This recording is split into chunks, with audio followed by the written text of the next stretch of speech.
बच्चों आज हम लोग विज्ञान भारती कक्षा 6 इकाई नंबर 3 पदार्थों का पृथक्करण पाठ के प्रश्नोत्तर देखेंगे। निम्नलिखित प्रश्नों के सही विकल्प छांटिए। चावल से कंकड़ पृथक्करण का मुख्य आधार है। कंकड़ की आकृति, आकार एवं रंग चावल से भिन्न होता है, इसीलिए बच्चों हम इन्हें बीनकर अलग कर सकते हैं। तलछटीकरण अथवा निथारने की क्रिया द्वारा ठोस तथा द्रव के उन्हीं कणों के घटकों को पृथक करते हैं जो जल में आघुलनशील एवं तली में बैठ जाते हैं। जैसे आपने देखा होगा, बालू को जब पानी में घोल दीजिए तो बालू नहीं घुलती, बालू नीचे बैठ जाती है और पानी ऊपर आ जाता। पानी निकालने को निथारना कहते हैं और बालू निकालने को तलछटीकरण कहते हैं। इस प्रकार से सही उत्तर ये हुआ। दूध या दही मथने पर मक्खन के कण पृथक होकर ऊपर आ जाते हैं। इसका प्रमुख कारण बच्चों, जब दूध से दही या दही में से मक्खन निकालते हैं तो आपने अपने घरों में भी देखा होगा, मथानी के इर्द गिर्द मक्खन के कण जमा हो जाते हैं। मक्खन के कण क्यों जमा हो जाते हैं? क्योंकि मक्खन के कण दूध के कणों से हल्के होते हैं, इसीलिए जमा हो जाते हैं। रिक्त स्थानों की पूर्ति कीजिए।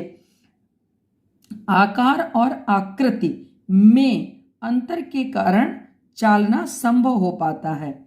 नेक्स्ट है, जल से बालू पृथक करने की सुगम विधि तलछटीकरण और निथारना है। अभी ये बात हमने ऊपर बताई थी कि पानी अगर निकालेंगे तो निथारना कहेंगे, बालू निकालेंगे तो तलछटीकरण कहेंगे।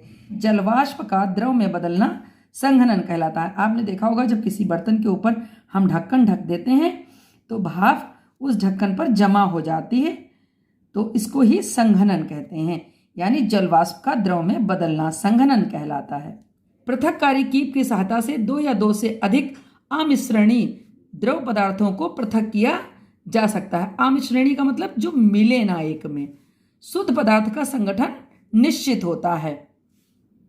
अब देखिएगा, स्तंभ का तथा स्तंभ खा को सुमेलित कीजिए। स्तंभ का में कुछ वाक्य दिए हुए हैं, स्तंभ का में कुछ शब्द दिए हुए हैं, इनको स्तंभ खा से मिलान करना है।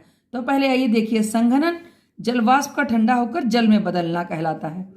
अब केंद्रण, दही को मथकर मक्खन निकालना। चुंबकीय पृथक्करण आप लोग जानते हैं, चुंबक लोहे के टुकड़ों को अपनी ओर खींचती है, तो बच्चों इसको इसमें जोड़ दीजिएगा। लकड़ी के बुरादे से लोहे की कील पृथक करना।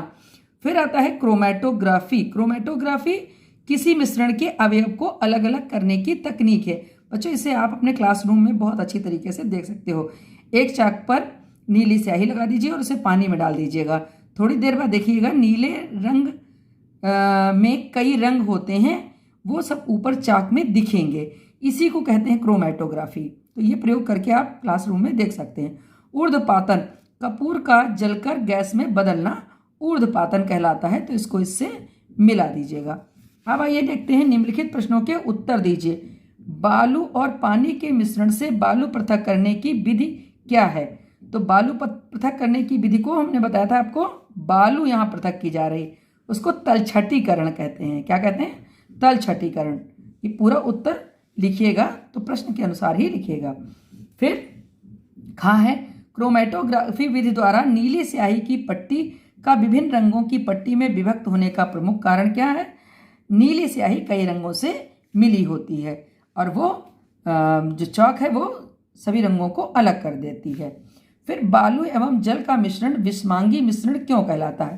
क्योंकि अभी आपको ऊपर बताया था हमने कि बालू पानी में घोलिएगा, नहीं घुलती है, बालू नहीं घुलती। इसका मतलब बालू क्या है? जल में अविलेय है, और जो विलेय पदार्थ जल में अविलेय होते हैं वो विषमांगी मिश्रण बनाते हैं। वाष्पीकरण तथा संघनन की सहायता से शुद्ध द्रव प्राप्त करने की क्रिया का क्या नाम है? तो बच्चों, शुद्ध द्रव प्राप्त करने की क्रिया का नाम आसवन है। ओसाना विधि द्वारा गेहूं से भूसा किस कारण से पृथक होता है? तो बच्चों, जब गेहूं को उसाते हैं या फटकते हैं तो जो गेहूं के भारी कण होते हैं और भूसे के हल्के कण होते हैं, तो भूसे के हल्के कण हवा में उड़ जाते हैं। तो ओसाना विधि से गेहूं से भूसा निकालना होता है।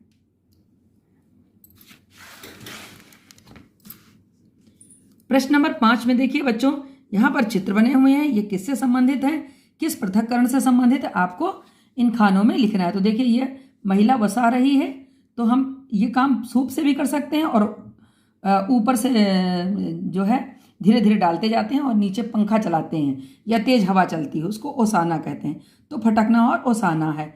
यहाँ पर देखिए ये लड़की ये पटरा रखा हुआ है, इस पर बाली को पीट रही है जिससे बाली के दाने अलग हो जाएंगे। इस क्रिया को थ्रेसिंग कहते हैं। ये देखिए माता जी चावल बीन रही हैं, इसको हम बीनना कहेंगे।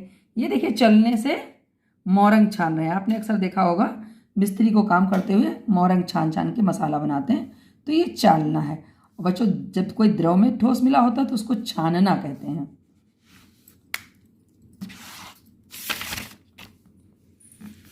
यहाँ पर बच्चों ये एक वर्ग पहेली दी हुई थी और इसमें कुछ अक्षर भर करके एक शब्द बनाना था।